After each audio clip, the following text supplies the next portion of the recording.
Selamat datang ya di Museum Sangiran ya. Jadi museum ini sebagai pusat untuk menyimpan fosil dan juga sebagai pusat untuk menyimpan informasi di kehidupan masa lampau.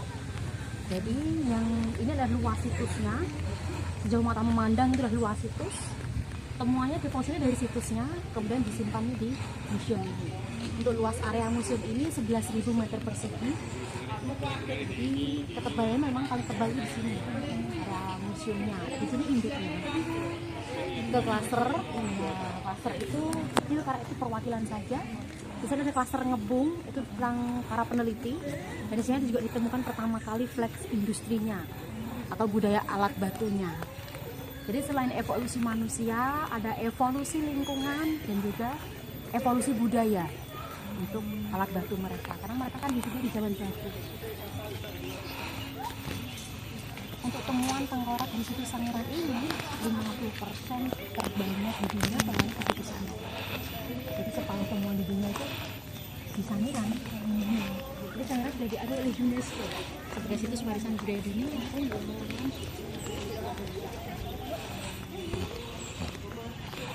Jadi jam 8 seperti jam setengah 4, tapi kalau di dalam ruangan nanti sampai jam 4.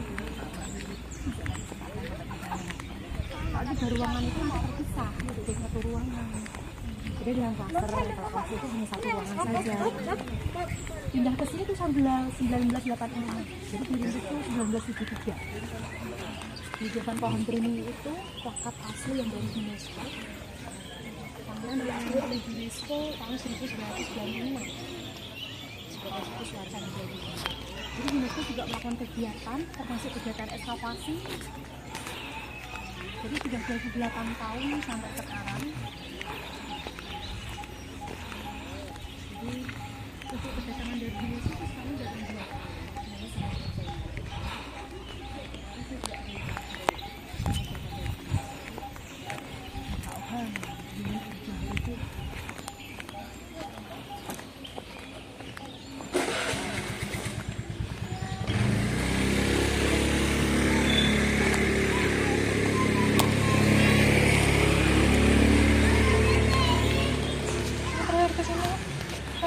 Sudah pernah kesini?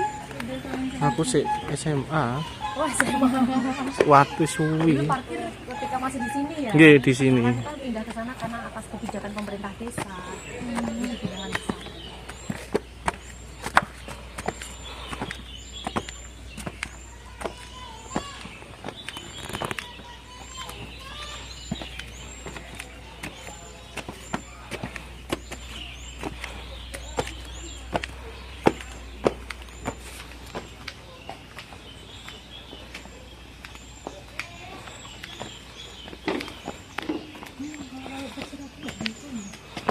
Lewatnya jalur yang atas untuk disabilitas, tapi untuk diangkut sepeda itu ruang 2 tidak bisa dimasuki karena banyak tangganya, karena di lantai ruang 2, jadi yang ruang 1 sama ruang 3 saja.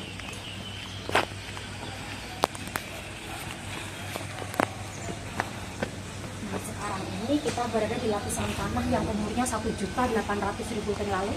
Lapisan tanah ini hasil endapan dari lahar gunung Lawu purba. Endapan lahar ini lahar dingin yang masuk ke lingkungan laut, sehingga merubah biologi Sangiran dari laut menjadi rawa. Jadi setidaknya Sangiran telah mengalami 4 perubahan lingkungan, di awal dari laut, rawa, hutan terbuka, dan terakhir menjadi kering dan tandus.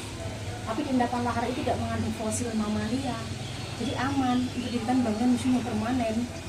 Dan ketebalannya paling tebal di sini. Walau sebenarnya ada endapan lahar yang lainnya, tapi tidak setebal yang di sini. Maka museum pindah ke sini tahun 1984. Kita masuk yang pertama, ini silakan isi buku pengunjung dulu.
Sangiran masih berupa laut dalam, formasi Kalibeng, singkatan dari Kali Bengawan Solo, karena penelitian pertama kali oleh orang Belanda itu di Kali Bengawan Solo. Dari laut, di sini material tanah paling dominan di sini adalah blue clay, lembung biru. Hingga sampai sekarang pun mata air asinnya pun juga masih ada. Di lapisan tanah ini sudah ada kehidupan seperti moluska, hiu, dan juga penyu. Dari laut berubah menjadi rawa, periode 1,8 juta sampai 900.000 tahun yang lalu ya. Di sini material tanah paling dominan adalah black clay, lembung hitamnya. Ini masih tertempel moluska dan juga gastropoda. Di lingkungan rawa ini sudah ada kehidupan manusia purba yang paling tua di Jawa, Meganthropus paleojavanicus, dan juga fauna rawa seperti buaya, kuda nil, gajah, rusa sudah mulai banyak di lingkungan rawa pada saat itu. Ini Grange Bank, lapisan keras hasil erosi dari pegunungan Kendeng dan Utara yang membawa kerikil, gamping, dan pasir sehingga menyatu di Sangiran menjadi endapan keras setebal 1-4 meter, baru merubah Sangiran menjadi daratan sepenuhnya. Grange Bank ini berasal dari bahasa Jerman, artinya pembatas. Rawa di bawahnya dan daratan di atasnya. Periode berikutnya, 730.000 tahun lalu, Sangiran yang berawal cekungan lembah yang terjebak air lautnya, cekungan depresi Solo waktu pengangkatan Pulau Jawa, kan situ Sangiran dikelilingi oleh 3 gunung berapi purba, Lawu Purba, Merapi Purba, dan Merbabu Purba. Karena memuntahkan jutaan kubik material pasir vulkanik sehingga diendapkan di atas Grange Bank. Jadi di sini ada beberapa endapan. Tapi tanah dominan paling dominan di sini adalah silangsium. Karena pasang surut air sungai jadi bentuk silangsium. Jadi merubah lingkungan Sangiran dari daratan menjadi daratan sangat subur. Jadi banyak temuan fosilnya di sini. Karena hidup berbagai fauna bertanduk maupun fauna tidak bertanduk. Tapi tipe manusianya tipe Pithecanthropus erectus. Jadi bentukan di Trinil itu adalah hasil migrasi dari Sangiran. Yang paling atas Motopuro, aktivitas gunung mulai naik, cuaca menjadi sangat panas, sungai-sungai mulai mengering, akhirnya Sangiran berubah menjadi kering dan tandus, tidak memungkinkan untuk ditinggali. Akhirnya mereka meninggalkan Sangiran, bermigrasi ke wilayah timur, jadi banyak ditemukan di Jawa Timur, Sambung Macan, Ngawi, Ngandeng, sampai ke Trinidad, karena migrasi mengikuti aliran sungai Bengawan Solo berubah. Ketika makhluk itu hidup, kemudian mati, yang tertinggal adalah bahan organik, tulang, gigi, kayu itu adalah bahan organik. Karena terendapkan oleh sedimen gunung berapi purba selama jutaan tahun. Karena tanah sedimen ini mengandung mineral dan silika, masuk ke paru-paru tulang sehingga kandungan tulangnya sudah tidak ada. Unsurnya terurai digantikan oleh mineral dan silika sehingga masuk yang melewati paru-parunya merubahnya menjadi berat, keras, dan sudah membantu, sudah menjadi fosil. Tulang bisa menjadi fosil tergantung tanah sedimen yang mengendapkannya. Di Sangiran, tulang-tulang itu bisa menjadi fosil karena ada endapan dari sedimen gunung berapi purba ini. Lapisan tanah ini sekarang menjadi penting karena setiap lapisan tanah ini bisa bercerita, bisa memberikan informasi tentang kehidupan masa lampau. Ada rekam jejak di setiap lapisan tanah ini. Ketika periode kehidupan dari 2,4 juta sampai 11.000 tahun lalu ini, proses geologinya sangat panjang. Kemudian di Sangiran terjadi tekanan eksogen dan endogen. Ada tekanan dari bawah dan gaya pembebanan dari lapisan tanah ini sehingga daratan Sangiran terangkat, terbentuklah kubah Sangiran. Jadi susunan tanah ini terlipat. Di atas kubah itu diletakkan sungai-sungai di sekitar Sangiran ini yang membuatnya erosi. Maka dari itu, para tekanan endogen dan erosi, maka fosil di lingkungan laut, rawa bisa terlihat di permukaan. Uniknya Sangiran itu, hanya terlihat di permukaan. Lapisan tanah ini sebagai metode untuk menentukan umur fosilnya. Sudah ada 2 metode, pertanggalan relatif, yang kedua pertanggalan absolut. Pertanggalan relatif dari formasi tanah fosil ini ditemukan. Kalau tersusun begini, formasi tanah bagian bawah sudah lebih tua dibandingkan lapisan tanah bagian atas. Jadi dinamakan hukum superposisi. Yang kedua metode absolut. Pasir sedimen ini diambil, kemudian diayak, diambil pasir kuarsa yang bentuknya seperti gula pasir. Samplingnya nanti dilakukan di laboratorium karena harus memakai cairan kimia berbahaya seperti HCl, klorid asid. Dari bantuan argon-argon paru waktu nanti akan bisa diketahui kapan terakhir kali pasir ini terkena sinar matahari. Jadi untuk menentukan metodenya itu lebih mendekati dia absolut, metode absolut dibandingkan yang pertanggalan relatif. Tapi yang bisa menggunakan metode absolut dari UNESCO. Kalau dari museum itu biasanya pakai relatif saja. Kemudian ini yang lapisan tanah ini yang terletak se Asia, lapisan tanah di Sangiran. Lapisan paling bawah itu laut. Ini fosil temuannya. Jadi ini sinkron. Ada berbagai fosil moluska, gastropoda, dan ini kapal. Ini asli untuk fauna-fauna lautnya ini. Ini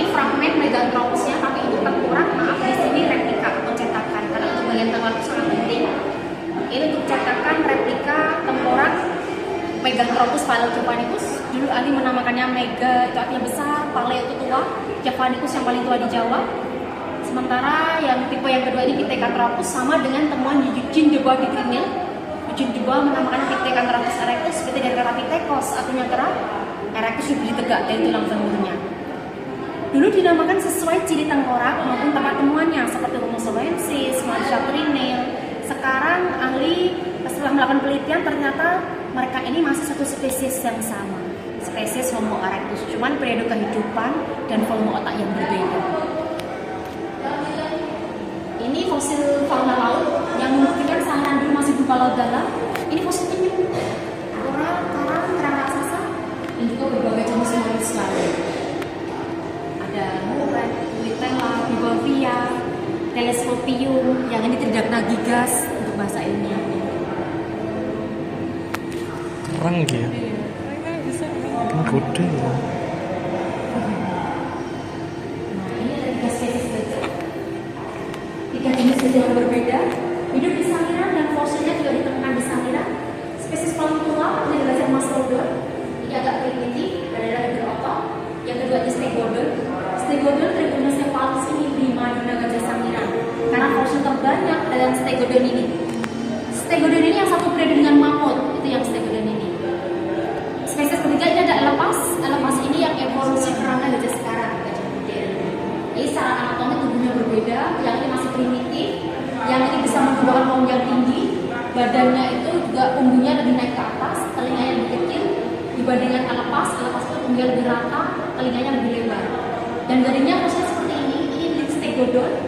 Melengkung ke bawah, ini asli, bisa membuahkan pohon yang tinggi karena makanannya berkandung muda. Sementara Elephas itu pendek dan lurus, tidak bisa membuahkan pohon, makanannya berderet dan juga tubuhnya di bawah. Ini perbedaan fosil giginya. Yang paling rata di Mastodon, kali ini masih primitif, itu semuanya paling sedikit. Yang ini Stegodon, yang ini Elephas. Ini fosil milik Stegodon, fosil kepala, mandibula atau rahang bawahnya, gading, dan fosil kaki, femur, tusuk, jari, fosil tulang belakang, fosil tangan. Tapi ini bukan satu individu gajah, ini berbagai individu karena warnanya juga berbeda, dipengaruhi banyaknya sedimen dan mineral yang masuk, jadi mineralnya juga berbeda tingkatnya. Jadi tidak semua fosil dalam kondisi yang kuat.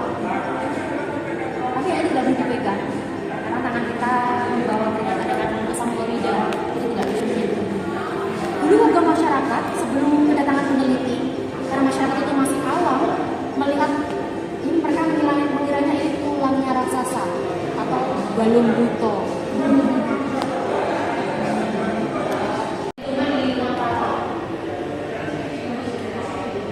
Ini asli juga di sini. Yang ini Crocodylus, yang ini predator, makanannya fauna bertanduk. Yang ini spesies Biofialis, yang ini alligator. Moncongnya lebih kunci, giginya tajam lebih 100 gigi, dan bermigrasi ke Sangiran dari perairan Himalaya sekitar 20 juta tahun yang lalu. Tapi dari tulang kepalanya saja, Ali bisa membuat rekonstruksi, diperkirakan utuhnya sepanjang 7 meter, yang untuk Crocodylus maksimal 11 meter. Karena ada temuan kepala yang lebih besar lagi. Memang tidak semua fosil ini dipamerkan, jadi masih banyak lagi, ada gedung khusus untuk menyimpan fosil. Kalau semua fosil dipamerkan, saya yakin 15 itu nggak akan muat. Ada gedung penyimpanan khusus dan juga laboratorium di situ Sangiran. Selain buaya, untuk fauna lainnya ada kuda nil purba, spesies Hexaprotodon. Jadi ada 2 spesies, Hexaprotodon dan Hippopotamus. Sebenarnya kuda nil itu bukan keluar khas Indonesia, khas Afrika, tapi juga migrasi. Ini kura-kura, ini replika, ini tiruan. Yang ini Sangiran sudah beralih menjadi lingkungan daratan sangat subur. Ini bagian dari hutan terbuka. Ini untuk fauna bertanduk famili Bovidae. Yang ini fosil kepala kerbau, fosil kaki, fosil tulang belakang sampai tulang ekor kerbau. Ini fosil tanduk rusa yang itu, tapi yang busuk ini kerbau. Yang ini fosil kepala banteng. Ini umur fosilnya sekitar 300.000, kalau kan dari fiber. Nah, fosil ini asli. Ini lokasi fosil ini ditemukan. Ini ciri khas dari formasi kabut. Sangiran sudah menjadi daratan sangat subur. Jadi perbedaannya itu kalau kerbau itu tadinya menyamping, kalau banteng ini melengkung di depan, itu perbedaannya. Yang ini khusus untuk fauna bertanduk, yang di sebelah sini itu fauna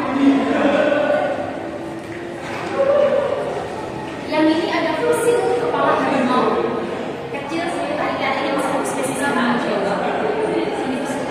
Kasih harimau, yang ini fosil kepala badak. Tapi dua fauna ini tergolong langka. Kalau yang menemukan badak dan harimau fauna langka, karena berkembang biaknya juga lama, beda dengan fauna bertanduk. Yang ini fosil kepala babi hutan atau celeng. Yang ini fosil kayu. Lingkungan sangat subur, Sangiran sudah menjadi sabana, padang rumput yang luas, ada sungai juga di Sangiran. Sangiran pada saat itu adalah lingkungan sangat subur, jadi ini golden eranya Sangiran, puncaknya di 500.000 terlalu.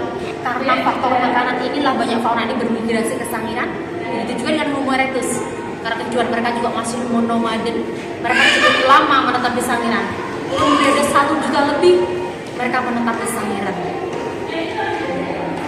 Kan homini?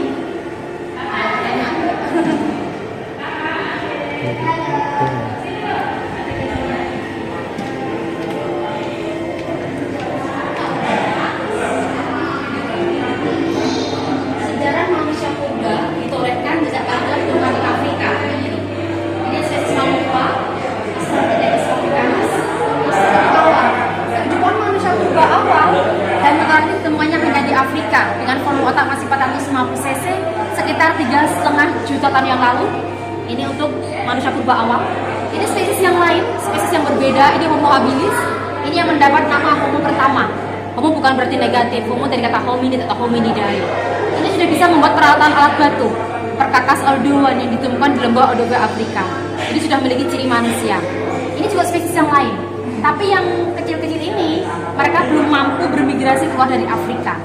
Hominid pertama yang mampu bermigrasi keluar dari Afrika adalah Homo erectus, sang pengelana dunia. Karena mampu beradaptasi di iklim panas bisa, dingin bisa, maupun iklim sedang. Migrasi mereka hingga ke Eropa, ke iklim dingin juga, Spanyol, Jerman, Prancis, Cina, sampai ke Indonesia, ke Sangiran. Dengan ciri tengkorak masih lonjong ke belakang, tulang alis masih terlalu menonjol, rampot dengan volume otak sekitar 1000 cc. Kehidupan mereka juga masih nomaden. Mereka diperkirakan muncul dari Afrika yang dikenal dengan teori out of Africa, karena teman-teman paling tua ditemukan di Afrika. Bermigrasi ketika zaman es terjadi, air laut itu surut sehingga daratan ini masih menyambung, masih menjadi satu daratan. Akhirnya Homo erectus ini punah di Sangiran 100.000 tahun yang lalu. Dengan keterbatasan mereka tidak mampu lagi beradaptasi di iklim tropis, pada akhirnya mereka punah. Ada migrasi baru sudah bentuk Homo sapiens 200.000 tahun lalu, mereka juga berasal dari Afrika. Kemudian bangun tengkorak yang meninggi ke atas sama dengan kita, volume otak sekitar 1400 cc. Kalau kita lebih dari ini, kita 1500 cc. Tapi Homo sapiens sudah menetap gua-gua sebagai tempat huniannya. Ada 2 temuan seperti Homo wajakensis yang ditemukan di Gua Wajak Tulung Agung. Yang kedua temuan di Flores, di Gua Liang Bua Flores, usianya 18.000 tahun yang lalu. Ini Cro-Magnon, ini spesies yang di Eropa. Ini tersusun begini bukan berarti ini evolusinya menjadi manusia modern, ini bukan. Ini beda spesies. Cuman dari temuan tengkorak paling tua dengan volume otak kecil sampai pengembangan volume otak paling besar. Kalau yang sama Hobbit itu Mbak, beda enggak ya? Itu Homo floresiensis yang telah mengalami pengerdilan. Oh, pengerdilan itu. Nanti ada 2 patung buatan rekonstruksi dari Perancis berdasarkan tengkorak asli. Kerangka yang dijual yang Bua Flores, saya sebutnya kerangka karena usia masih 18.000. Itu juga dibawa ke Perancis beserta S17, Sangiran teman tengkorak nomor 17 yang utuh pertama kali itu, dan tulang femur teman di body trinil dibawa ke Perancis, dibuat 2 patung buatan dari Perancis yang akan dipamerkan nanti dilihat di ruang 3. Nanti ada penjelasan kenapa Homo flores itu juga mengalami pengerdilan nanti di ruang 3. Yang ditemukan di Sangiran berarti Homo erectus. Homo erectus ini. Homo Ya? erectus. Kan Sangiran tidak ada goa. Yang ini kan masih nomaden, yang ini sudah menetap di goa. Oke. Jadi kita bukan evolusi dari kera. Kera bukan nenek moyang manusia. Karena di buku Darwin itu tidak ada tulisan kera adalah nenek moyang manusia. Tidak. Dan itu meneliti tentang pengembangan makhluk, teori evolusi tentang pengembangan makhluk yang melalui 3 tahapan penting seperti adaptasi, variasi, dan seleksi alam. Memang kita masih satu family, kerabat, tapi kita beda spesies. Spesies lah yang membedakan kita. Karena kera tidak memiliki ciri manusia. Kalau manusia itu hasil evolusi dari kera, manusia sekarang tidak ada kera, sudah menjadi manusia. Tinggi rekonstruksi Homo erectus ini sama dengan kita, karena tulang femur teman Eugene di body trinil ukurnya sama dengan tulang femur kita, kisaran 150 sampai 170 cm. Hidupnya mereka berkelompok, kisaran 20 sampai 30 anggota.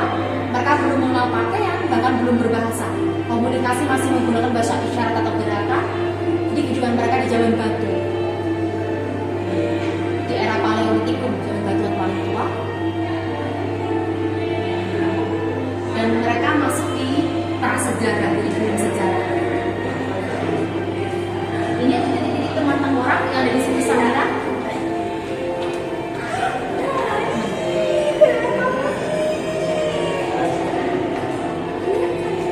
Jadi ini titik-titik teman tengkorak. Ini luas situs. Di sini Kabupaten Karanganyar, di sini Sragen. Ini terbanyak itu di Sragen. Kita berada di sini. Museum Klaster Ngepung tadi di sini. Di sini ada Manyarjo, Bukuran, dan di sini satu museum di Klaster Dayu, ini Kabupaten Karanganyar. S itu Sangiran. Nomor-nomor itu sesuai nomor urut teman tengkoraknya. S1 di sini. S27 itu untuk tengkorak yang paling tua, Megalthropus itu S27. Kan ditemukan tahun 1978. Dan tengkorak utuh pertama kali itu di S17 ini. Tengkorak yang utuh pertama kali.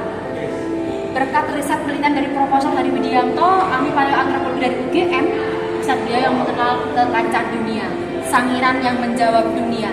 Ditemukan tengkorak utuh sehingga ahli bisa membuat rekonstruksi untuk rupa wajah Homo erectus. Total teman tengkorak ini yang 50% terbanyak, lebih dari 50% terbanyak di dunia. Populasi mereka ditemukan di situ saja. Sampai sekarang lebih dari temuan 100 individu tengkorak sampai saat ini. Tapi yang S17 itu dibawa ke Bandung karena pada saat itu peneliti sedang berada di Bandung. Dibawalah Bahura Toto Marsono, perintis Museum Sangiran pada saat itu ke Bandung. Jadi disimpannya di Museum Biologi. Tapi setelah dipinjam untuk rekonstruksi 2011 itu kemudian dikembalikan lagi ke Museum Biologi Bandung. Tapi untuk tengkorak yang lainnya itu ada di penyimpanan khusus. Jadi untuk cetakan S17 ini yang menemukan seorang petani, Pak Tuwi Kromo. Ketika sedang aktivitas mencangkul alat tani mengenai bagian tengkoraknya, ini terdapat lubang tentang alat taninya. Ini tulang femur teman Eugene de Beautrinil yang menjawab missing link, garis penghubungnya di tengah. Teman dari pengembangan volume otaknya, spesies paling tua kan hanya 450 cc. Sementara temuan paling modern itu 1400 cc, volume wajah. Kan nggak mungkin pengembangan volume otak dari sisi kecil langsung menjadi besar. Yang sebenarnya pada satu yang di tengah. Kemudian temuan di bawah inilah yang menjawab missing link. Dulu terkenanya Trinil dulu sebelum Sangiran. Setelah dari 10 tahun baru terjawab missing linknya. Setelah dilakukan penelitian lagi ternyata untuk umur yang paling tua S27 itu ditemukan di situs Sangiran. Ternyata untuk temuan paling tua itu ditemukan di sini. Bahkan populasinya juga temuan paling banyak itu di sini. Hasil migrasi dari sini. Homo erectus dibagi menjadi 3 tingkatan evolusi. Untuk evolusi manusia, Homo erectus tipe arkaik artinya kekar, volume otaknya masih kecil. Ini periode kehidupannya. Tulang alis masih terlalu menonjol, bangun orang yang lonjong ke belakang. Gigi-gigi mereka yang besar ini masih dominan memakan tumbuhan dan biji. Ini masuk tipenya. Yang S8 untuk Meganthropus juga masuk tipe yang ini. Meganthropus paleojavanicus, Pithecanthropus robutus, dan Pithecanthropus mojokertensis temuan di Mojokerto.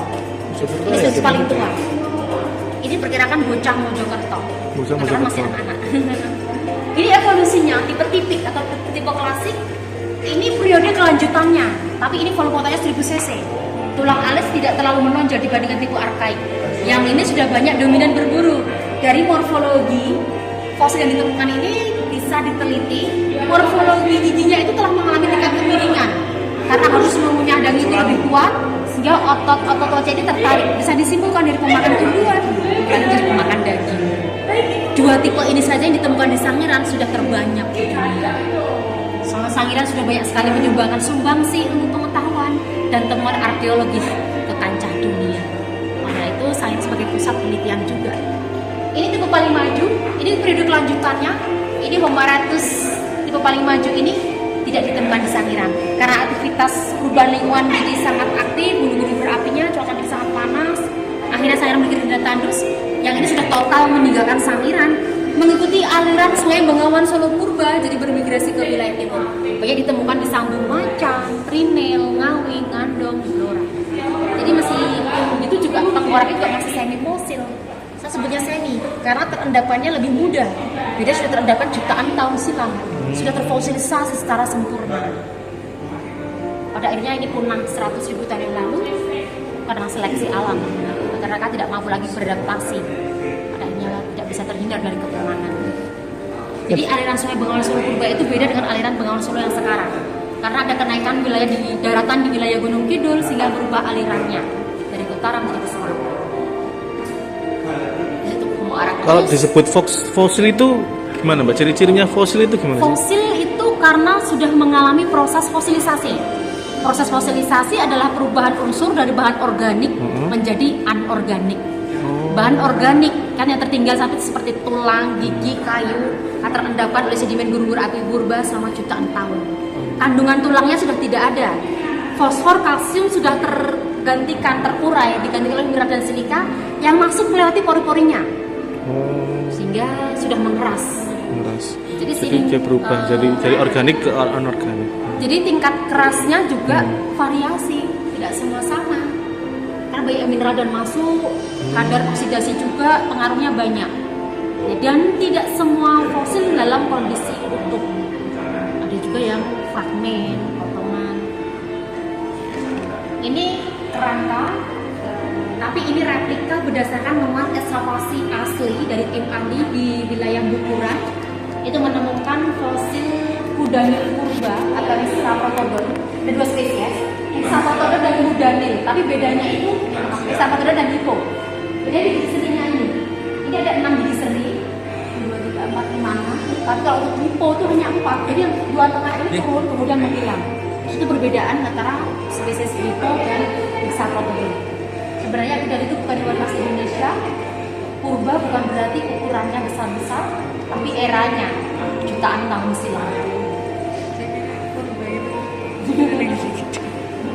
Yang bikin jadi minyak itu ya fosil-fosil gini, Mbak. Minyak itu dari tumbuhan. Oh, dari tumbuhan. Tapi prosesnya butuh ratusan juta, lebih lama lagi. Jadi sebelum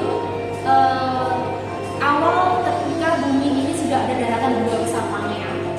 Nanti untuk proses tentang minyak bumi dan segala macam itu dirubah-rubah. Ini temuan dari warga masyarakat Sangiran. Mereka pada saat itu petani. Ketika sedang berladang, tanam, menemukan fosil, labor ke museum, dapat imbalan jasa dan juga piagam penghargaan bagi yang menemukan fosil. Imbalan jasa diukur dari berapa umur fosilnya, kondisi fosilnya, utuh atau rapuh, dan juga faktor kelangkaan. Tapi nilai tertinggi itu temuan tengkorak Homo erectus. Karena bagian tengkorak manusia adalah bagian yang penting untuk kajian evolusi dibandingkan temuan faunanya. Ini temuan fosil kepala badak tahun 2020. Ini temuan tahun 2022 sebagai bentuk apresiasi kepada masyarakat. Ini temuan terbaru 2023 dan 2024 itu belum. Ya, karena harus diidentifikasi dulu di laboratorium, butuh waktu yang panjang juga. Dan ini diwakilkan 2 saja. Sebenarnya puluhan warga yang menemukan fosil. Ini daerah Sangiran juga? Iya, pokoknya di situ-sini. Sini. Banyak berarti ya? Sekarang sudah ada undang-undang cagar budaya untuk melindungi, melestarikan fosil-fosil ini. Biar nggak lari ke luar negeri semua. Iya, dijual bahasanya ya. Iya. Kalau nanti nggak dibuat undang-undang, karena nanti anak cucu kita melihat fosil itu harus ke Belanda. Sementara asalnya dari sini. Dari sini. Ini bahan dasar pembuatan artefak alat batunya. Jadi Homo erectus itu sudah pandai dalam memilih dari segi tingkat kekerasan bahan dasarnya. Dari bahan kasedon, andesit, tuf, persikan.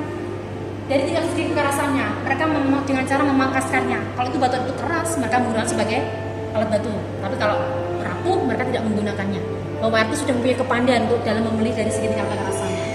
Jadi bahan dasar ini dibuat menjadi 2 tipe seperti ini. Yang ini untuk pengerjaan yang berat, yang ini untuk pengerjaan yang ringan. Ini alat batu serping ditemukan sekitar 700 biji sampai sekarang.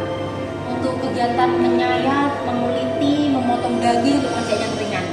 Ini ada cirinya, kan ini budaya alat batu, bukan batuan. Ini ada bekas campur tangan manusia di sini. Dimana sisi perimping itu sisi yang tajam, yang halus itu untuk pegangannya. Di sisi perimping itu ada bekas aus pemakaiannya. Selain itu, artefak ini ditemukan di satu in situ, tanah yang tetap tidak berubah, di samping temuan fosil manusianya. Dan ini di zaman batu paling tua, Paleolitikum. Jadi batuan ini sudah tajam. Karena sedikit pemangkasan ini sudah mengandung silika. Sedikit pemangkasan itu sudah mendapatkan ketajaman. Silika itu sekarang kan sebagai bahan pembuatan kaca, makanya tajam. Ini tuh pengerjaan yang berat. Kapak penetak cirinya memiliki satu buah sisi tajam. Kapak perimbas itu memiliki dua sisi tajam, kanan kiri untuk memotong kayu, untuk memotong hewan buruan. Kapak genggaring untuk memotong hewan buruan. Cirinya sisi perimping ini sisi yang tajam. Ada bekas aus pemakaiannya.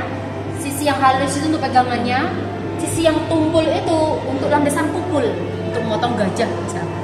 Bola batu mereka buatnya pas bulat di genggaman tangan. Kenapa mereka nggak buat yang lebih besar lagi? Karena ketika pas genggaman tangan kan ketika dilemparkan ribuan bulan kan melihat titik sasaran. Sekaligus kalau digenggam ini kan mudah untuk pengerjaannya, untuk memecahkan tulang, memecahkan biji yang keras. Ini salah satu faktor yang membedakan Homo erectus dengan spesies kera. Kalau kera tidak punya kemampuan berperalatan seperti ini, makanya beda spesiesnya. Ciri yang lainnya, kera belum menguasai individualisme, belum berdiri atas dua kaki, masih menggunakan tangannya untuk menopang badannya. Dan kemampuan buat peralatan inilah yang tidak dimiliki oleh kera. Tapi secara morfologi giginya itu kera gigi taringnya lebih panjang dari gigi kepunyanya. Itu bukan ciri manusia, itu perbedaan. Ini lini masa khusus kita. Dari awal survei tahun 1926, Van S yang membuat peta situs yang berfosil berdasarkan mineralnya, Van S ini. Kemudian ini peneliti yang dari Belanda, KHR van Loneswald, berbekal dua hal, peta dari Van S berdasarkan mineral dan juga pengobatan orang-orang Cina. Kemudian dia ini melakukan penelitian pertama kali menemukan artefak alat batu serpi tahun 1934, belum menemukan fosil. Kemudian dia ini bisa menyimpulkan kalau bisa ditemukan artefaknya, berarti di sini ada jejak manusianya. Maka di museum klaster Ngebom itu untuk flex industrinya. Ini temuannya di belakang klaster Ngebom. Ada monumen triangulasi, tempat lokasinya ditemukan flex industri ini. Kemudian 1934 ada kolaborasi dengan peneliti Indonesia seperti Paul Warsatanku Jongkok dari UGM, guru besar UGM, dan juga Profesor Satono dan juga Profesor Dr. Sujono. Ini yang mendapatkan sangiran 1A dan B karena ini masih satu individu. Ada kolaborasi itu mendapat 108 orang, 108. Ini S17 yang ditebar oleh Pak Towi Kromo tahun 1969 yang asli disimpan di Museum Gurdi Bandung. Sangiran baru dirintis museum 74 bersama Mbak Lurah Toto Marsono, perintis Museum Sangiran karena pada saat itu menjabat sebagai lurah. Tapi hanya 10 tahun bertahan di sini karena tempat menampung fosil tidak muat. 84 pindah ke sini. 1996 diakui oleh UNESCO. Kemudian 2011 diresmikan. Jadi sudah menjadi 3 bangunan display disebutkan oleh Profesor Dr. Rama Magno, Menteri Pendidikan pada saat itu, pada Presiden era Pak SBY. 2011 diresmikan untuk klaster Kutilan ini. Kemudian 2014 untuk klaster-klaster yang lainnya. Manyarjo juga ekskavasi. Bukuran tentang evolusi. Ngebom untuk peneliti, ada flex industri. Dayu di Kabupaten Karanganyar tentang lapisan tanah. Tapi lengkapnya di sini. Karena tersentral di sini. Yang beda nih sih apa? Manyarjo. Manyarjo tentang ekskavasi. Tentang apa itu? Ekskavasi. Oh, ekskavasi. Tadi sudah masuk. Enggak lewat aja.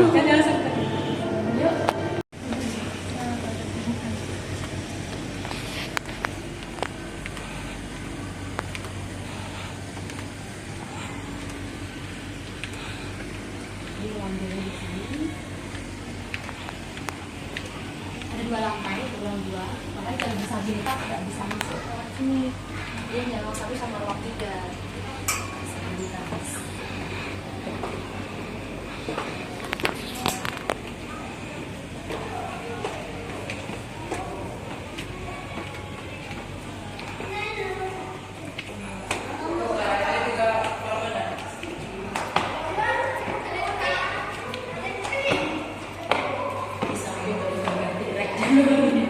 Nah, sebenarnya jadi saya tidak menemukan fosil dinosaurus, karena pada saat itu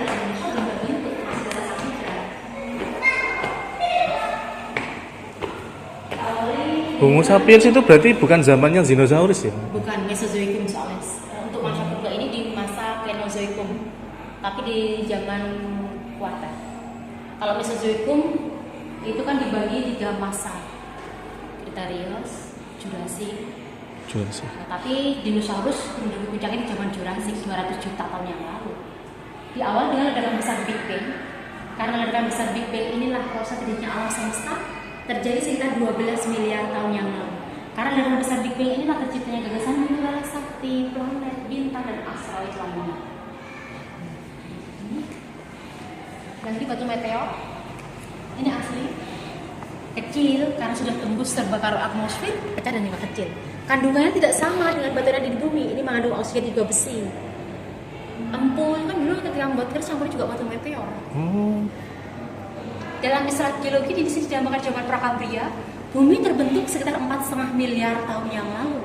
Awalnya berupa batuan yang panas, bumi mulai mendingin sekitar 3,5 miliar tahun yang lalu. Uap panas dari bumi kemudian mencair menjadi lautan karena terjebak di cekuan-cekuan bumi yang panas. Molekul berbahan kimiawi masuk ke dalam bumi, mudah larut oleh air, berkembang sangat kompleks, memperbanyak diri seperti virus. Karena terkena sinar kilat matahari bisa menghasilkan oksigen. Mikroorganisme bersel tunggal itu kemudian berfotosintesis sehingga banyak sekali menghasilkan oksigen sehingga membentuk lapisan ozon. Di awal dari masa Paleozoikum, di sini keadaan bumi ketika masih lautan saja. Berawal dari ganggalan bakteri, maka pertama kali di bumi berevolusi menjadi ubur-ubur, cacing, dan juga trilobit. Berkembang sangat lamban, seiring perkembangan trilobit, ikan berang mulai merajai, disusul ikan berperisai dan juga ikan pari. Seiring terbentuknya daratan, jadi dinamakan benua besar Pangea. Ikan berang ini beralih menjadi amfibi, naik ke daratan. Nah ini ikan kolekan yang diperkirakan masih ada yang hidup di perairan Sulawesi, karena juga di Laut Dangkal. Benua Pangea dikelilingi oleh lautan dan hutan Pantalasa. Karena pasang surut muka air laut yang merendam hutan Pantalasa ini, yang sekarang menjadi batu bara dan gambut. Maka proses terjadinya minyak bumi itu bergerak selanjutnya. Maka minyak bumi tidak bisa diperbarui. Evolusi pengembangan fauna dari hewan invertebrata menjadi vertebrata. Kemudian berevolusi menjadi fauna raksasa, masuk zamannya dinosaurus. Itu kuku-kukunya, tapi itu replika karena Indonesia tidak ditemukan fosil dino. Pada saat itu daratan Indonesia masih dasar samudra. Tapi negara yang ditemukan fosil dinosaurus seperti Belanda, Amerika, Kanada, Cina, negara tersebut masih bagian dari benua besar Pangea. Dinosaurus ini kan fauna raksasa yang menguasai udara, daratan, dan lautan, tapi punah karena hujan meteor. Benua Pangea kemudian terbelah menjadi 2, Laurentia dan Gondwana. Gondwana itu penggabungan antara kutub selatan dan benua Australia. Di sini iklim panas, masa Mesozoikum ini akhir. Awal Kenozoikum karena iklim kembali mendingin sehingga evolusi fauna berevolusi menjadi fauna sekarang ini di 66 juta tahun yang lalu. Di sini bagi 2 masa, tersier dan juga kuarter. Zaman tersier ini yang evolusi fauna menjadi fauna sekarang, meskipun keadaan benua juga sudah seperti sekarang, meskipun India belum menyatu dengan Asia. Awal kuarter, primata menyerupai manusia sudah mulai bermunculan. Primata dulu sebelum manusia. Nah di sini waktu Sangiran masih berupa laut dalam, selain ditemukan fosil Molluska dan penyu, ini untuk fosil gigi ikan hiu yang banyak ditemukan di Sangiran, hiu kecil, yang ini tuh megalodon. Karena ada beberapa yang asli, tapi ada gedung penyimpanan khusus. Maka kalau temuan langka itu kan dibuat replika. Perubahan lingkungan dari laut rawa sampai menjadi daratan sangat subur. Banyak fauna yang bermigrasi dari Indochina ke Sangiran dan Homo erectus dari Afrika sampai ke Sangiran karena faktor makanan. Awal Holocene tidak dijumpai keberadaan mereka lagi.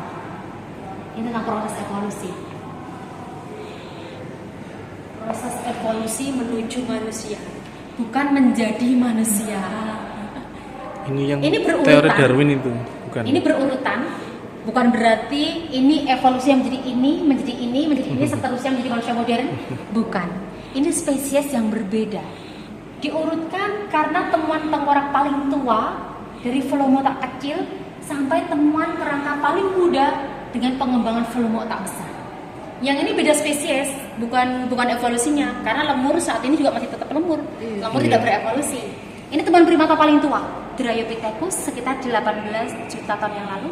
Gigantopithecus ditemukan di Kenya, Ramapithecus 14 juta tahun yang lalu. Jadi temuan tengkorak ini bisa dibuat rekonstruksi bentuknya seperti ini. Gambar ini dibuat berdasarkan rekonstruksi temuan tengkoraknya. Yang di sini masih golongan primata, moklin. Yang di sini hominidae. Yang di sini golongan pongit karena mereka tidak memiliki 3 ciri yang manusia tidak memiliki mereka. Mereka belum berdiri atas 2 kaki, mereka tidak punya kemampuan untuk bertanam batu. Ciri yang lain di tangan mereka lebih panjang dari hidungnya. Ini bukan spesies, bukan ciri manusia. Iya, karena Manusia dari awal memang nggak ada ekornya ya, memang ya, dari Iya. awal nggak ada ekor ya. Nah, ya bukan berarti. Ya, ini beda spesies dan ini masih golongan pongit, yang ini hominid atau hominidae. Manusia purba paling tua ditorehkan ditemukan di Afrika. Ini spesies yang lain, ini Homo habilis. Tapi yang ini belum mampu bermigrasi keluar dari Afrika. Tapi yang bisa keluar dari Afrika adalah Homo erectus, ini sang pengelana dunia. Muncul sekitar 1,8 juta sampai 100.000 tahun yang lalu. Yang ini Neanderthal. Jadi ada 2 spesies yang di Eropa, Neanderthal dengan Cro-Magnon. Ini Homo sapiens muncul sekitar 200.000 tahun yang lalu sampai 11.000 tahun lalu di Wajak dan 18.000 di Flores, Homo floresiensis. Di sini dikenal dengan teori out of Africa karena mereka baru migrasi dari Afrika. Di sini teori multiregional. Mereka berevolusi di tempat dan iklim yang berbeda. Kemudian di sini sampai ke 7.800 tahun yang lalu Nabi Adam. Di sini ada 2 versi, sisi sains dan penciptaan. Cara penciptaan, Tuhan menciptakan Nabi Adam sudah sempurna, sudah dibekali akal sehat, jadi sudah selesai. Ada sisi agama penciptaan. Ada di sisi sains, tengkorak ini nyata dan jejak ditinggalin nyata. Ada kehidupan jutaan tahun silam sebelum Nabi Adam dan mereka tidak dibekali akal sehat, hanya insting dan naluri. Jadi sebuah temuan tengkorak ini bisa diteliti untuk dibuat rekonstruksi, untuk melajari kehidupan mereka di masa lampau dan juga untuk meramalkan masa depan. Dan sejarah-sejarah seperti ini tidak akan terulang lagi. Sejarah evolusi adalah muncul, berkembang dan punah suatu spesies. Dinosaurus pernah muncul, berkembang juga punah. Spesies primata itu muncul, berkembang juga punah. Spesies pramanusia ini muncul, berkembang, nah temannya sampai di sini. Sampai ke pendidikan Nabi Adam ini, yang 2 versi tadi. Sekarang nasib punah manusia terganggu sama kita. Ada 2 pilihan, kita menjadi pencipta atau kita menjadi pemusnah. Pencipta, kita mampu menciptakan teknologi yang canggih, yang terbaru, atau kita menjadi pemusnah yang perang antar sesama. Misalkan banyak sekali bahan tambang yang dieksploitasi secara besar-besaran hanya keuntungan semata. Manusia kera ya kera. Manusia bukan evolusi dari kera. Karena ketika ditemukan penelitian di bumi ayu yang ditemukan tengkorak Homo erectus, juga ditemukan tengkorak kera Gigantopithecus. Yang mulai pakai senjata itu mulai dari sini, yang mulai dia bikin Homo senjata. habilis. Oh, dia habilis.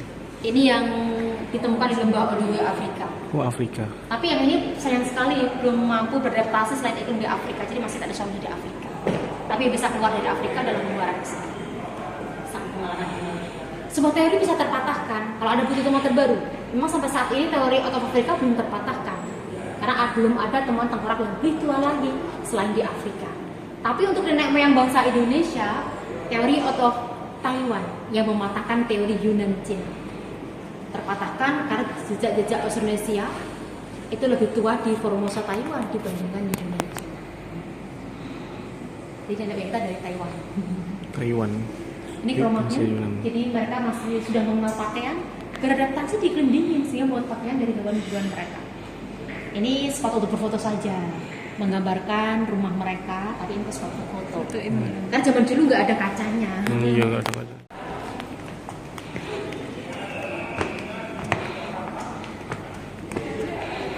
Kita jadi tentang Charles Darwin yang berlayar kapal Beagle awal penelitian di Pulau Galapagos Amerika Selatan.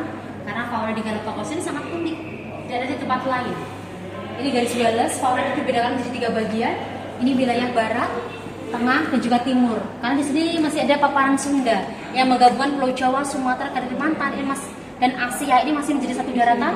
Faunanya didominasi dengan harimau, gajah, badak, kerbau, banteng, rusa. Di sini wilayah timur ada Papua Nugini ini masih bergabung dengan benua Australia. Faunanya didominasi burung dan juga kanguru.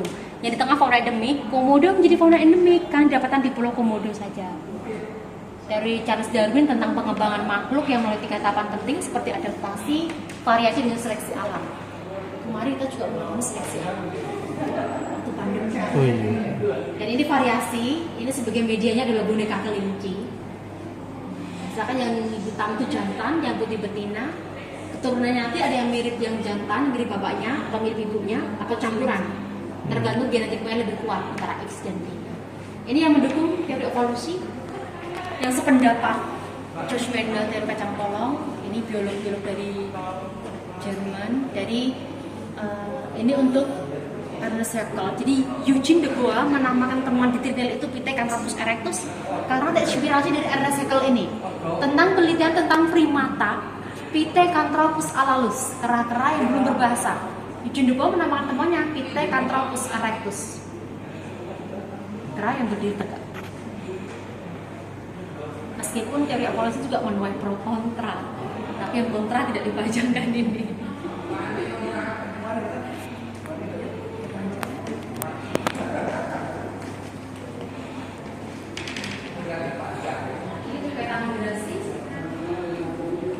Yang merah Homo erectus yang berbentuk Homo sapiens, mereka paling banyak ditemukan di Afrika, tidak di tempat lain.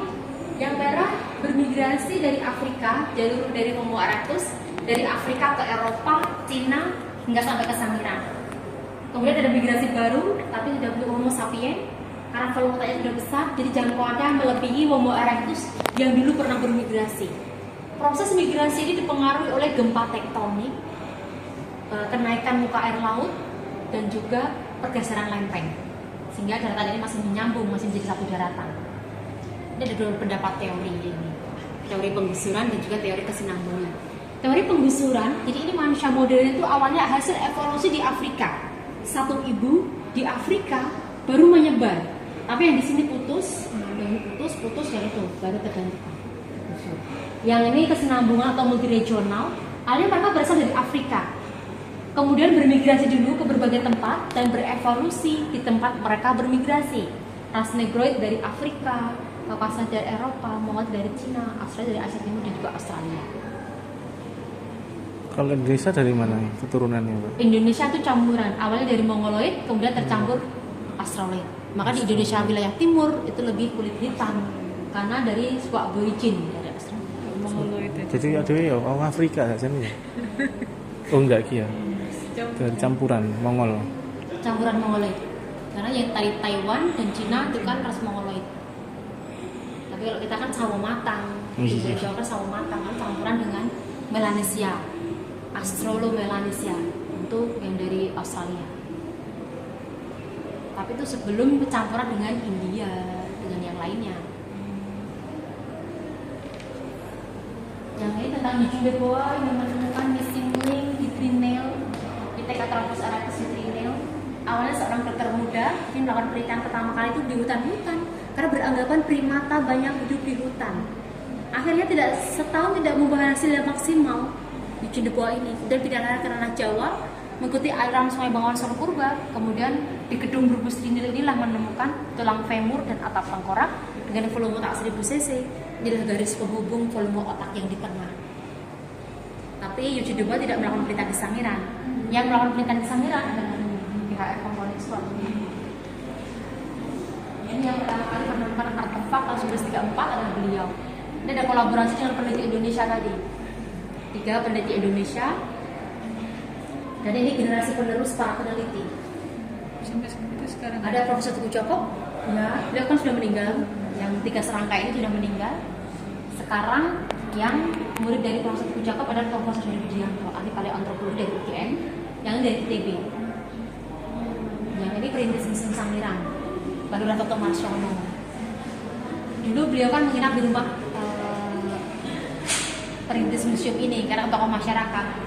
Tapi setelah menemukan artefak ini, kemudian punya inisiatif supaya makin banyak terkumpul, menyuruh warga masyarakat. Yang awalnya masyarakat itu takut dengan balung buto, takut mengandung mistis atau kutukan. Akhirnya ya soal ini menyuruh warga masyarakat, carilah balung buto, nanti saya beli. Dari situlah warga jadi aku supaya mencari. Karena ini soal ekonomi, soal perut. Dibuatlah museum ini.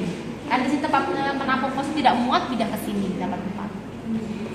Sampai sekarang pernah ditemukan enggak fosil-fosil masih terus. Temuan dari warga masyarakat terbaru bisa dan dikumpulkan juga di sini.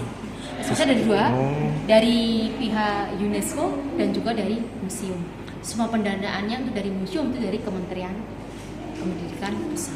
Kalau misal kita menemukan fosil itu, kira-kira kita harus prosesnya gimana? Kalau Sama lapor sudah ada gimana? undang-undang budaya. Bahkan masyarakat Mm-mm. awam pun sudah ada informasi tentang kalau menemukan fosil itu harus apa. Mm-mm. Jadi sudah ada Di internet. himbauan kepada masyarakat. Jadi meskipun temuannya itu ada yang sengaja, ada yang tidak sengaja. Yang tidak sengaja paling ketika mereka membuat fondasi rumah, Biasanya ternyata rumah gitu. mereka itu banyak potensi fosilnya. Juga di Mojokerto. Kan tidak semua situs itu banyak, maksudnya tidak semua situs itu ada kandungan fosilnya kan, tergantung lapisan sedimennya. Tapi situsnya mendunia, tapi masyarakatnya belum semua merasakan benefitnya. Tujuan dari UNESCO supaya ada kegiatan sosial pembangunan masyarakat. Selain eksavasi, UNESCO juga melakukan penelitian sosial pembangunan masyarakat.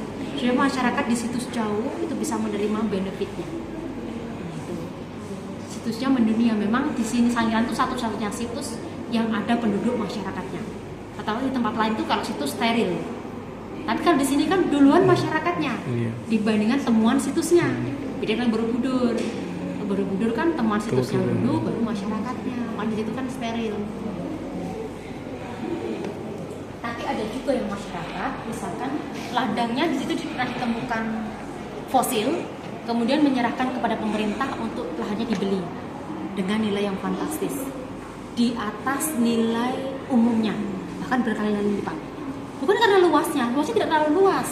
Bahkan akses jalan pun terpelosok karena kandungan nilai yang ada di dalam tanahnya itulah yang sepadan dengan biaya tadi pembeliannya, yang itu bisa mencapai yang miliaran. Kan juga ditemukan satu tengkorak besar, kemungkinan di situ ditemukan individu yang lainnya. Itu dibeli kolektor ya tambah luarang biasanya kan kolektor fosil itu buah. Sebenarnya boleh mengkoleksi fosil, Boleh. tapi ada syaratnya. Oh, boleh. Jual beli pun juga boleh, asal nggak dibeli pihak luar negeri. Misalkan Mas beli fosil dari saya, kita punya izin ke pihak museum, pemberitahuan kan, Mas ini beli fosil barangnya ini dengan syarat museum sudah punya koleksi yang lebih bagus. Kalau untuk jual belinya tadi, kalau misalkan Mas beli fosil fauna bertanduk kan, museum jadi punya koleksi yang bagus, boleh. Tapi harus izin kita pemberitahuan ke museum. Tidak untuk tengkorak. Tengkorak tidak boleh. Karena tengkorak itu kan bagian penting untuk kajian ilmu pengetahuan. Ini tentang proses penataan Pulau Jawa dan juga endapan sedimen gunung berapi dari gunung berapi purba yang merubah geologi Sangiran tadi. Ini pakai anu ya, Pak? Sebenarnya Hologram. hologram.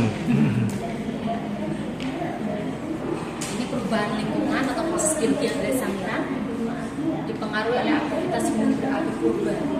Dan itu proses pengataan Pulau Jawa. Pulau Jawa itu letaknya miring, jadi antara kan dulu di Jawa Barat. Maka letak geografi Jawa Barat itu lebih tinggi karena posisinya miring. Yang paling mudah Pulau Jawa adalah Jawa Timur. Ya, jadi ketika naik Jawa Barat itu sudah naik, sementara Jawa Tengah itu baru mau naik, tapi air laut itu terjebak di cekuan Sangiran. Tapi Sangiran masih berupa cekuan dari Solo. Ketiga gunung berapi purba tadi puncaknya sudah di atas permukaan laut, sehingga menghasilkan pengendapan, sehingga berubah geologi Sangiran dari laut, rawa, dalaman suku sampai ke dalam. Ini tentang The Ring of Fire. Indonesia juga dikenal dengan The Ring of Fire karena ada pergeseran 3 lempeng benua, lempeng Eurasia, Eropa dan Asia, lempeng Indonesia dan Australia, dan lempeng Pasifik. Ketiga lempeng benua ini bergerak secara dinamis hingga sampai sekarang. Maka sekarang itu masih rawan gempa. Indonesia dikenal dengan The Ring of Fire atau dikelilingi oleh gunung-gunung berapi yang masih aktif yang membentuk cincin. Dari kepulauan Sumatera, Jawa sampai ke wilayah timur. Terkecuali Pulau Kalimantan itu tidak ada gunung berapinya karena lempeng di Kalimantan itu tidak aktif. Maka rencananya IKN mau dipindahkan ke Kalimantan.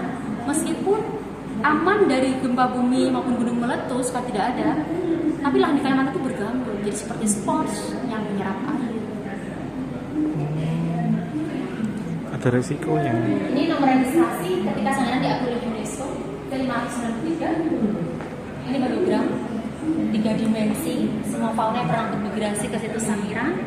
Ini difokuskan sebenarnya untuk anak TK dan PAUD, supaya memperkenalkan pendidikan ke anak usia dini, supaya nggak bete juga. Karena anak kecil itu jawab baca ke museum, bete. Betul. Lihatnya fosilnya batuan aja. Di sini hologramnya akan menarik. Ingin foto di sini? Boleh. Lihat, kok di kelas anak TK. Adik naik lihat sisi atasnya nih. Oh dirancang untuk anak TK dan bangun. Ini gajah stegodon. Berdekatan satu sama lain sehingga belalainya tidak bisa sepenuhnya masuk di Memang belalainya tidak bisa ke tengahnya, ya bisa ke kanan dan ke kiri. Beda dengan yang lepas, karena garingnya itu renggang, jadi belalainya itu bisa di tengahnya. Kulitnya kayak lebih keras yang zaman dulu ya kulitnya itu. Iya. Yang Mosodon tadi seperti badak malahan. Oh, gimana badak? Yang ini fosil yang boleh dipegang atau boleh disentuh. Ini asli, terkecuali bagian putih ini saja yang tidak asli, ini tambahan. Ini femur stegodon. Ini juga femur, tapi beda individu. Yang itu gading yang terendapan di formasi pucangan waktu saya masih lingkungan rawa. Yang ini sudah di daratan, jadi lebih tua yang itu, terendapan 1 juta lebih. Ya, formasi pucangan lingkungan rawa. Jadi lebih tua itu dibandingkan yang ini. Di pucangan di atasnya ada greenspeng, lapisan keras. Ini masih terbaru sedimen greenspeng ini. Jadi ini tidak bisa dibersihkan. Greenspeng inilah yang merubah lingkungan Sangiran dari rawa menjadi daratan sepenuhnya karena pendapatnya sangat keras. Ini gadingnya paling muda ini. Di formasi kabuk Sangiran sudah di daratan, maka tingkat kondisinya lebih kuat yang itu dibandingkan yang ini. Ini bagian kepalanya, ini giginya, ini bagian telaknya. Ini bukan tulang, ini fosil. Sudah masuk fosil. Ya, sudah fosil. Kandungan tulangnya sudah tidak ada. Memang bentuknya masih monoton. Cara membedakannya pun masyarakat awam bisa membedakan. Cuman mengiranya dulu balungnya buto. Sangir itu berasal dari batu sangir. Batu sangir itu batu khas Sangiran. Sangir artinya itu penyangir. Jadi cerita legendanya Balung Buto itu ketika Tegopati raksasa itu yang meresahkan warga Sangiran, kemudian warga penduduk pada saat itu belum ada nilai nama Sangiran. Pangeran yang ada di sini namanya Raden Bandung ketika melawan Tegopati itu kalah terpental sehingga bertapa di pohon beringin, ada dapat wangsit dari Waruci, kemudian disuruh mengasah kukunya di batu sangir. Sangir artinya mengasah, menyangir. Jadi itu sebenarnya itu batu asah. Kalau sekarang banyak digunakan masyarakat dulu kalau mayoritas petani, batu Sangiran ini sangat terkenal karena segi tingkat asahnya itu sangat bagus. Iya. Batu ungkal. Tapi secara sains batu ungkal tadi, batu Sangir tadi itu adalah endapan mak vulkano. Jadi sangat keras. Oh, mak vulkano. Mak vulkano sebenarnya. Ada spot khusus untuk endapan mak vulkano di situ Sangiran ini. Ya, karena jadi ini ada museum, ada lapangan, ada untuk spot batuan-batuan itu juga ada. Jadi itu semuanya untuk edukasi juga. Iya. Jadi kita ke lantai bawah.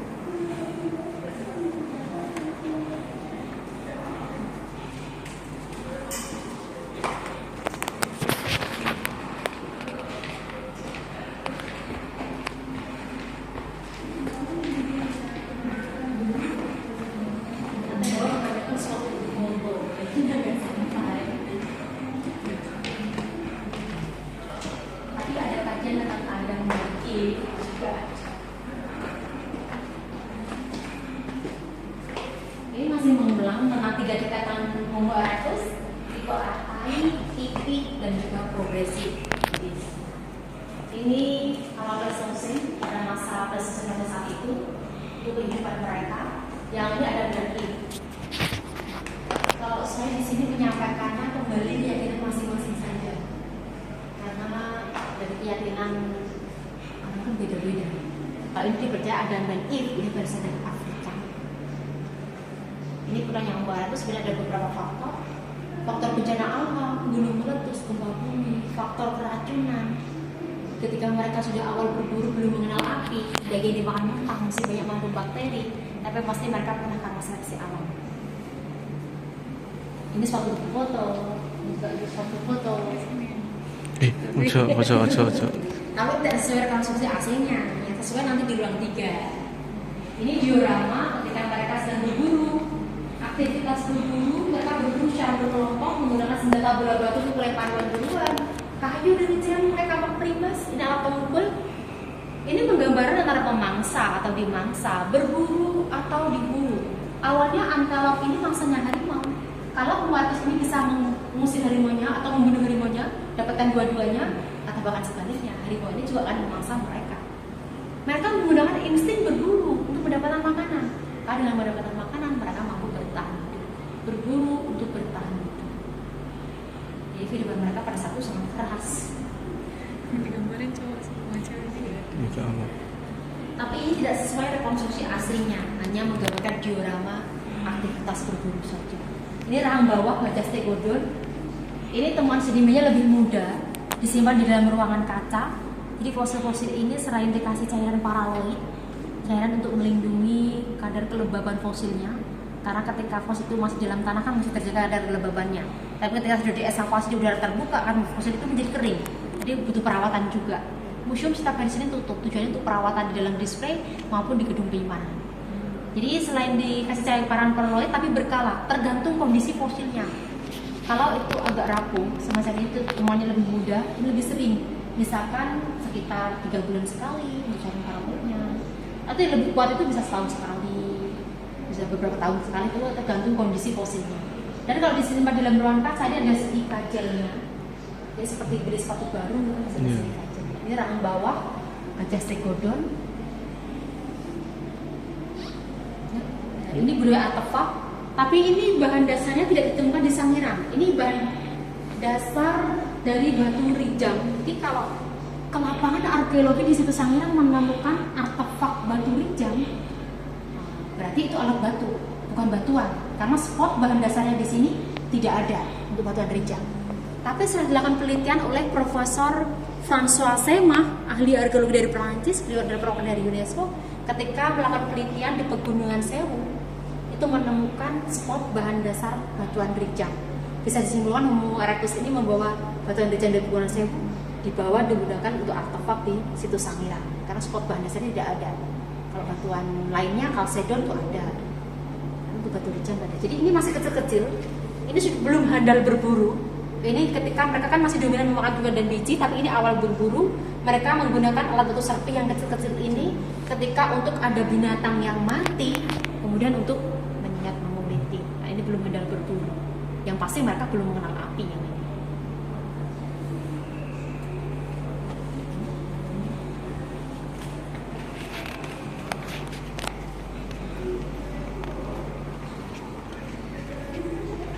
Ini fosil asli. Tidak disentuh. Yang ini rahang bawah udah nil purba, ini taringnya, tapi ini beda individu. Ini fragmen atau potongan fosil badak.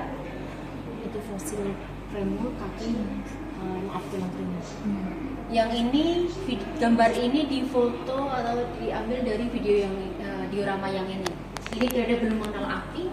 Jadi ketika mereka sudah mendapatkan hewan buruan rusa, disayat, dikuliti, memakai alat batu serpih, ya ini belum mengenal api, jadi masih dimakan mentah. Faktor keracunan yang ini. Ini berenai yang tadi ini. Ini ahli yang sedang eksplorasi.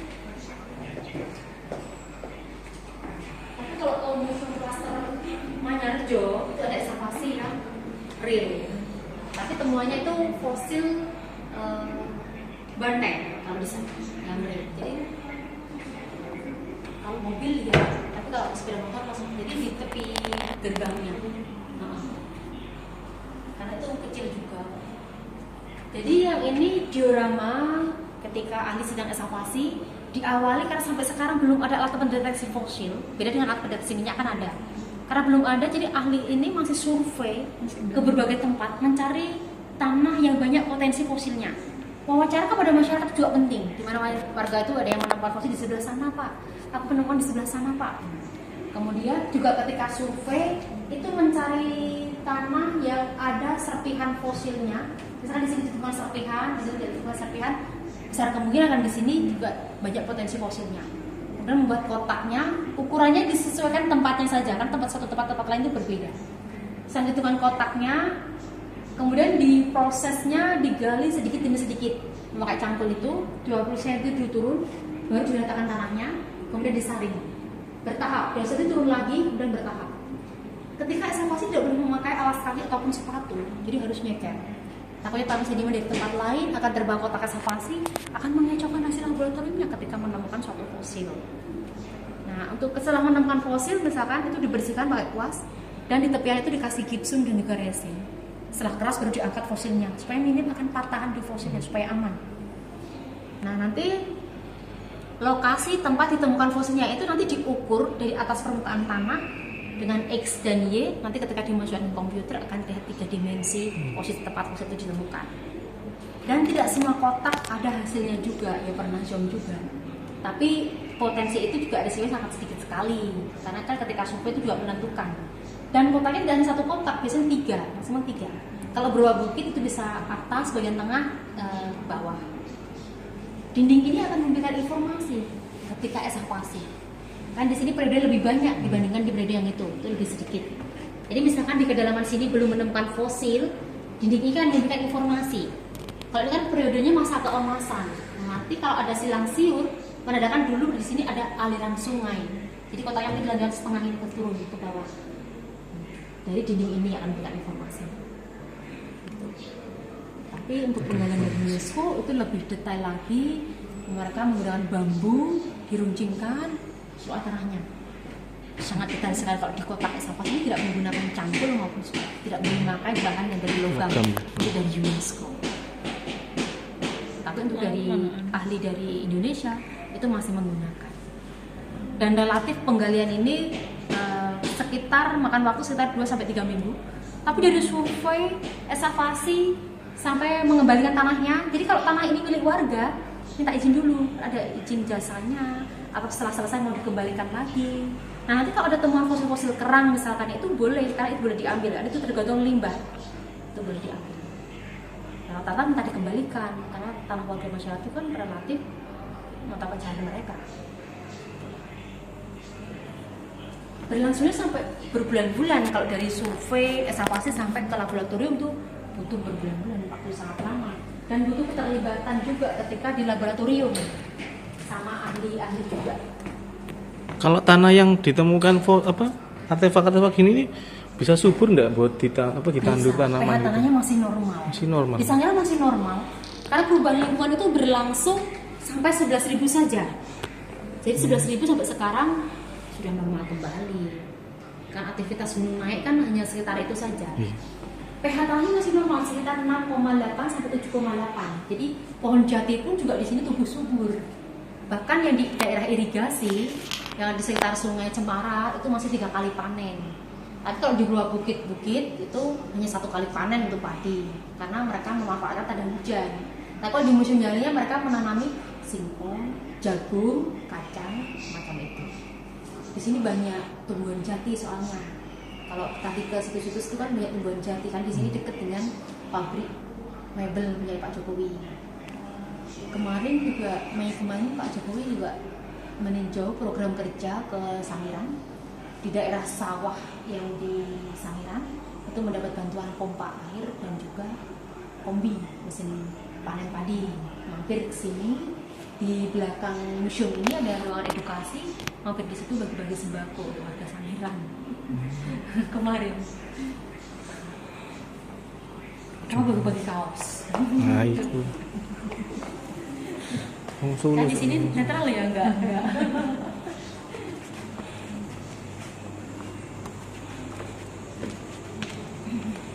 Ini 2 macam proses pemakaman, proses juga. Yang ini yang dilakukan oleh nenek moyang bangsa Indonesia penutur bahasa Australasia sekitar 7.000 tahun yang lalu. Nenek moyang kita sudah mengenal 2 macam proses pemakaman. Yang ini dibujurkan, ini sudah taburi bunga di makamnya. Karena berdasarkan analisis Komen, di tanah ini bisa diayak, ternyata ditemukan serbuk sarinya. Bisa disebutkan mereka sudah mengenal tabur bunga. Itu penelitian dari ahli flora. Yang ini proses pemakaman di dalam gua dengan cara dilingkupkan atau ditekuk seperti bayi dalam kandungan. Karena beranggapan seperti bayi lahir suci, mati pun juga akan kembali suci. Ini replika. Karena yang asli seperti di Gua Song, Gua Gong, di wilayah Gunung Kidul, Pacitan, Sulawesi. Itu yang di foto-foto itu yang asli. Ini hanya replika. Sampai sekarang juga masih ada 2 macam proses pemakaman ini. Seperti Sukoto Raja, itu kan masih ada tuh proses pemakaman dalam gua. Tabur bunga juga masih ada. Ini Homo floresiensis, kerangka ditemukan di Gua Liang Bawah Flores. Ini yang mengalami pengerdilan. Dan tengkorak yang asli di Gua Liang Bawah ini dibawa ke Perancis tahun 2000 11 nanti 2 patung, nanti bentuknya memang seperti ini. Seperti nanti bentuk patungnya. Oh, enggak di Jadi sebuah temuan tengkorak, ini kan masih berupa kerangka ya. Kerangka temuan di Gua Lembua usia 18.000 tahun lalu dibawa ke Prancis sehingga bisa dibuat rekonstruksi. Bersama S11 dan tulang femur temuan di Eugene Batu Trinil. Untuk S2 untuk Homo erectus.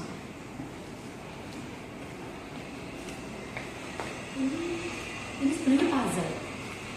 Untuk anak-anak kecil sebenarnya. Kan yang hilang ini.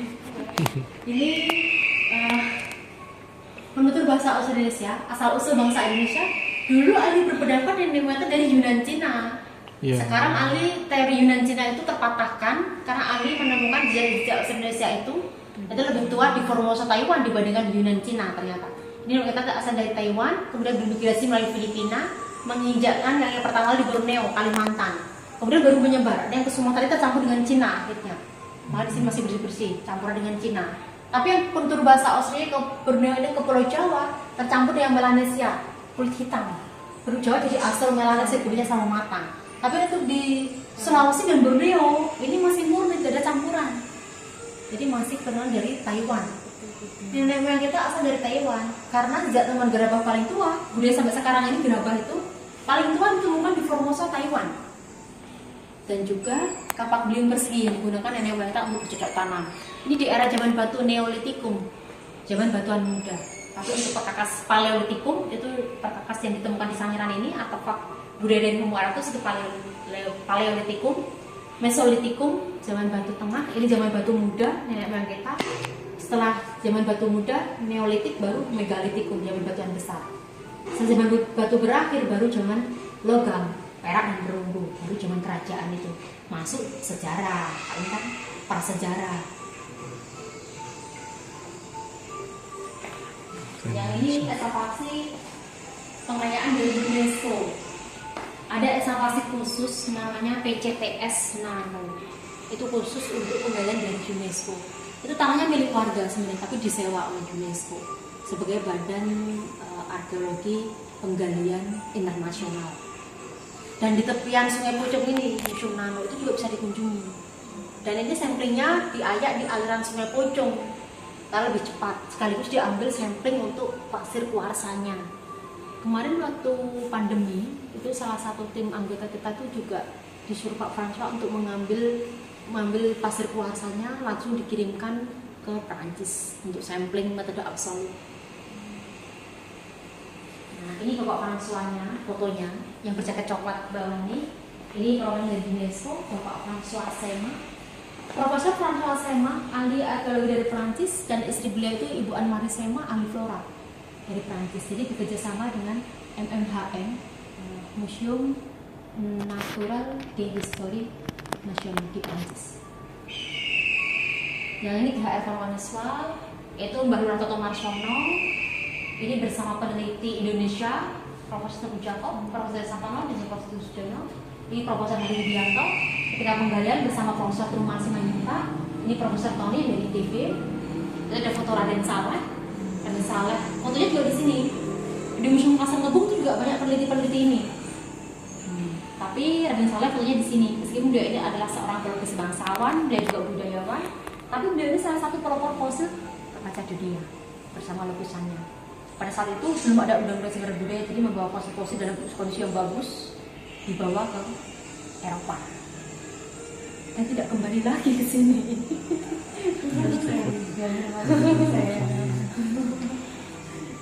Yang terlanjur biarlah terlanjur. Tapi yang di sini masih dilestarikan. Ini sebenarnya perubahan lingkungan. Di awal dari laut, jadi ujungnya memutar terus hologramnya ini. Yang itu untuk di dinding, yang ini untuk di lantai layar proyektornya. Jadi memang sering bertambahnya teknologi ini juga penting supaya ada pembaruan yang menarik. Kalau kesannya museum itu udah Gimana ya Mas? standar Sangiran baru ke Mojokerto. Tapi kan sana kan maksudnya sejarah kan. Ada hieroglif seperti prasasti itu ya di sana banyak. Jadi berburu gajah itu lebih ke malam hari, karena siang hari itu gajah agresif. Jadi Ini perubahan lingkungan. Diawali dari laut 2,4 juta tahun yang lalu saya masih berupa laut dalam. Ada kehidupan moluska, hiu dan juga penyu. Nah, hiunya di sini hiu kecil dan megalodonnya.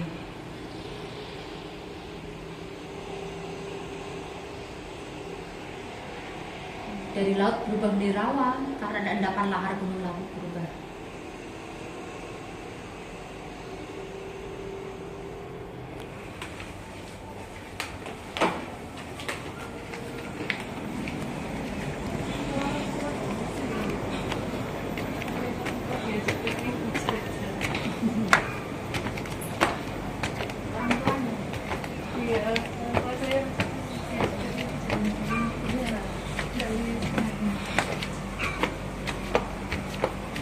Tapi kalau ada yang disabilitas di bawah di loker itu juga menyediakan kursi roda.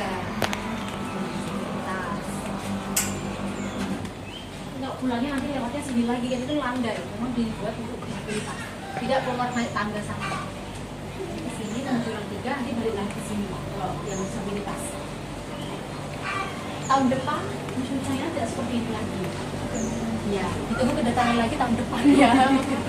Tidak ada perubahan lagi.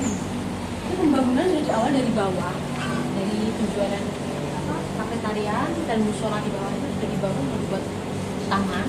Nanti di dalam distrik ini juga akan diganti berubah lagi. Dan kemungkinan bulan 8 nanti kemungkinan tutup. Kalau masa pembangunan masih di dalam masih di bawah, di sini masih tidak terganggu. Tapi kalau pembangunan di dalam display, kemungkinan ditutup museumnya. Jadi pengunjung bisa dialihkan ke klaster-klaster.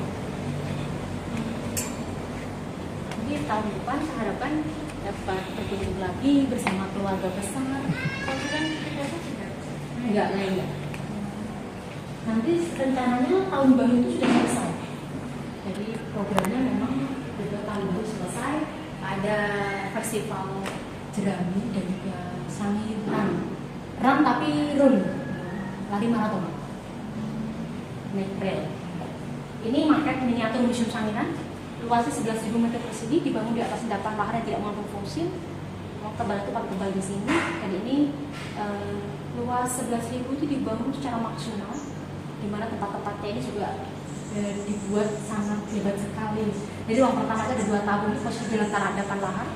Ruang kedua ada 2 lantai. Kita akan masuk ruang 3 pas di bagian kerucut itu atap dari ruang 3. Di sini ada H, grup H itu ada 2 gedung penyimpanan fosil, laboratorium dan juga office kantor. Ini ada ruang kepala unit. Nah, di sini ada close security. Di situ ada 30 anggota. Shiftnya 24 jam, jadi ada 3 shift. Kemudian satu shift itu ada 10. Ini ada mes. Ketika ada kunjungan dari UNESCO, misalkan ada tamu yang menginap, itu di mes. Ini beda pengelolaan. Kalau di sini kan tiketing dari Dispora Park Kabupaten, kalau museumnya dari pusat, Kementerian Pusat. Dulu parkir boleh masuk, sekarang di sana. Kan ini kan lahannya milik provinsi. Sekarang atas kebijakan pemerintah desa dipindahkan ke sana dengan tujuan supaya ada pemberdayaan di masyarakat. Situsnya mendunia, memang yang menerima manfaatnya di sekitar ini saja. Kalau di tempat-tempat jauh mereka belum menerima manfaatnya dari segi ekonomi, infrastruktur, kultur, apalagi. Karena banyak sekali jalanan yang masih berlubang. Untuk klaster itu sudah baru, itu baru pembangunannya. Sebelum itu wah nggak bisa dilewati. Kan yang jalannya Itu baru pun sudah mau agak rusak. jalannya besar kan, tapi sepi. Tapi sepi, Mas. Sepi apa? Ini nyasar Padahal kayak. itu jalannya juga nggak main. Pasar-pasar itu juga. Sampai ada di sini.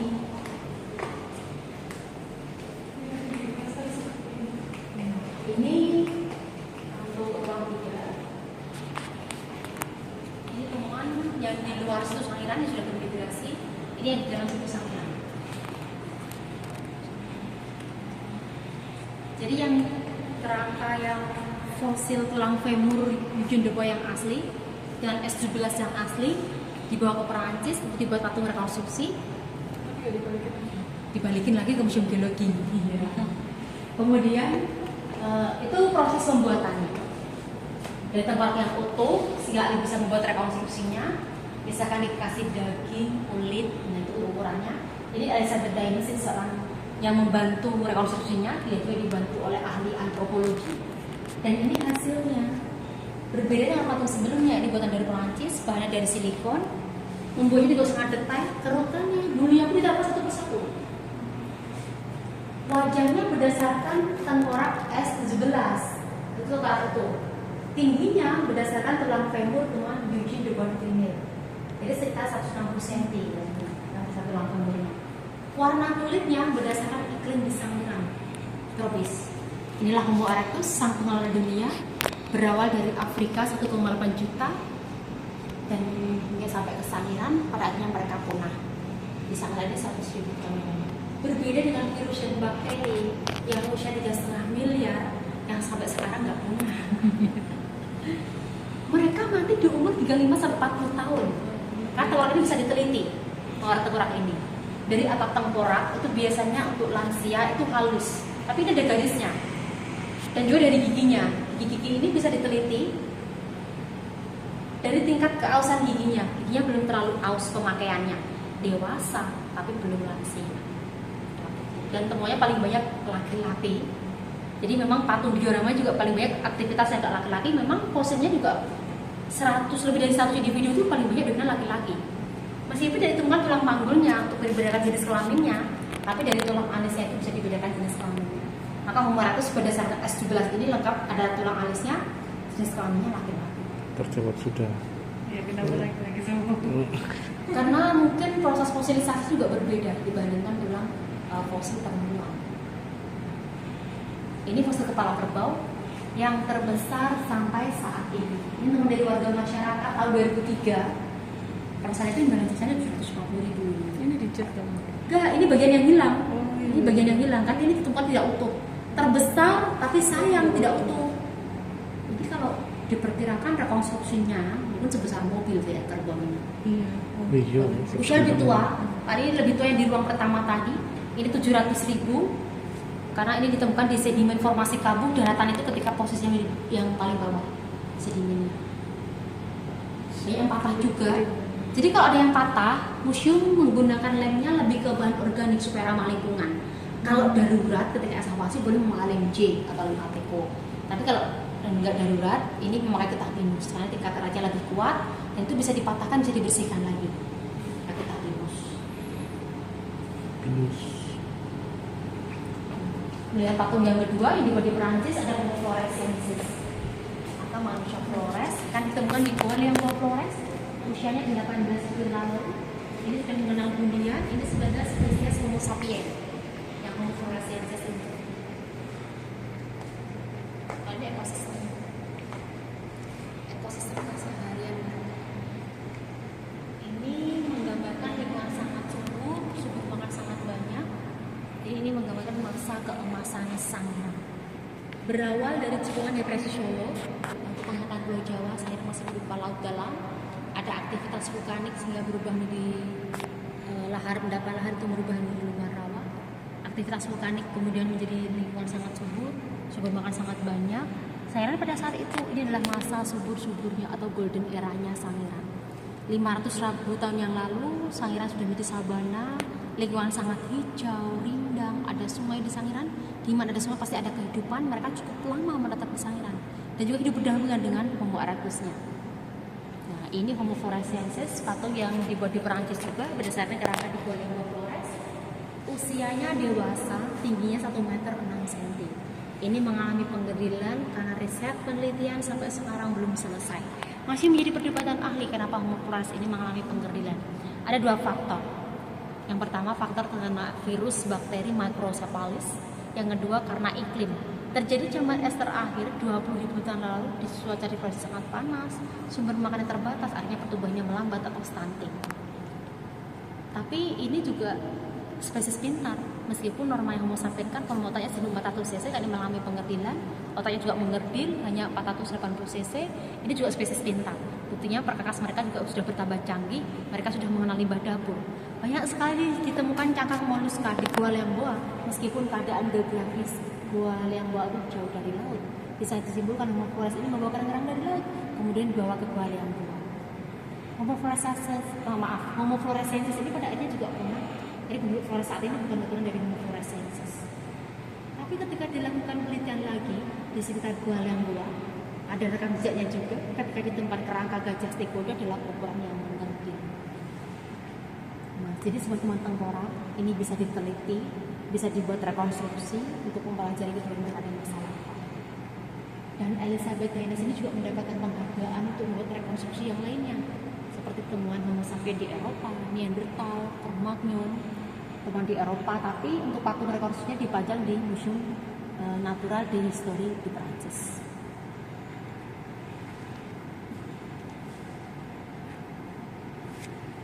Ini jenis kelaminnya perempuan. Sebenarnya ditemukan satu kerangka saja yang utuh. Sebenarnya ditemukan 7 individu, tapi hanya satu saja yang utuh. Itu lengkap ditemukan tulang manggulnya. Identifikasinya kalau perempuan tuh lebih lebar dibandingkan laki-laki, selain dari tulang alisnya. Tapi ahli paleoantropologi seperti Profesor Widianto inilah yang bisa mengetahui itu, ahli tentang manusia purba dan juga lingkungannya.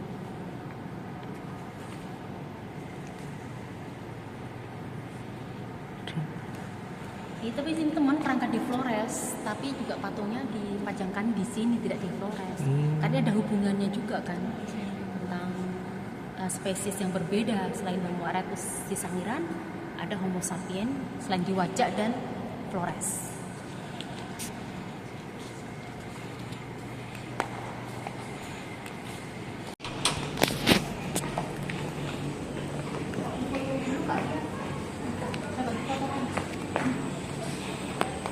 Boleh?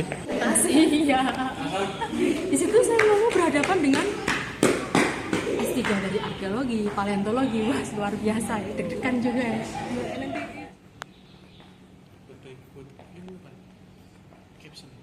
Hai, sekarang kita berada di mana? Di Museum Sangiran loh.